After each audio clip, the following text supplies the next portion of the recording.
তো আসসালামু আলাইকুম গাইস, আপনারা দেখতে পাচ্ছেন আমরা এখন সারি সুরি শুনশান কলার ক্ষেতের মধ্যে আমরা অবস্থান করতেছি। বড় ভাই এই ক্ষেতের মধ্যে আবার একটা নতুন ফসল বা বীজ উৎপাদন করবে, সেজন্য জমিটি রেডি করা হচ্ছে। তো কি জমি রেডি হবে বড় ভাই এখানে? ভাই এটি না, আমি ধানের বিচন ফেলাম। ধানের বীজ? হ্যাঁ, ধানের বীজ সে এখানে বপন করবে। বর্ষালে না ধান লাগামো তো।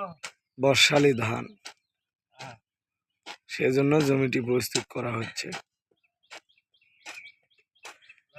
মূলত এটি একটি কলার বাগান, তো তার মধ্যে আর কি বীজ বপন হবে, যেটা পরবর্তী সময়ে ধান লাগানোর জন্য উপযোগী। তো তার মুখ থেকে শুনুন আপনারা কিভাবে কি করলে ভালো হয়।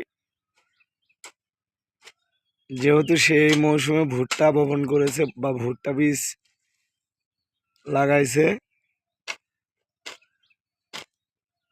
মানে ভুট্টা খাওয়ার পরে ধান খাওয়া হবে নাকি? জি জি ভাই, জি ভুট্টা লাগামো না, লাগানো আছে।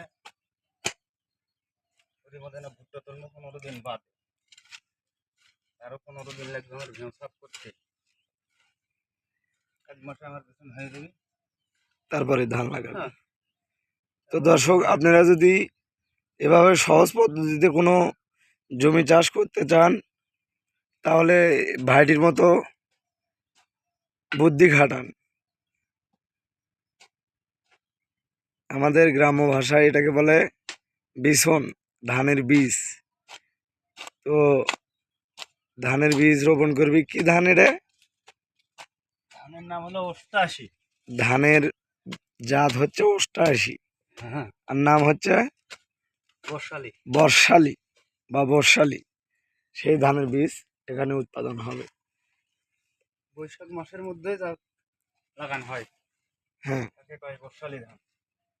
বৈশাখের শুরুতে বা বৈশাখের মধ্যে যে ধানটি বপন করা হয় তাকে বৈশালী ধান বলে। বাহ, সুন্দর।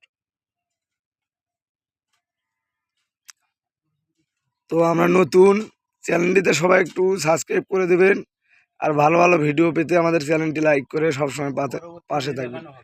পরবর্তীতে আরও অনেক ভিডিও থাকবে ইনশাল্লাহ। আপনারা বিগত যে ভিডিওগুলো দেখেছেন আমাদের রাজমিস্ত্রি কাজের, সেরকম মজার মজার কিছু ভিডিও এই পেজে আপলোড হতে থাকবে, যদি আপনারা সাপোর্ট করেন।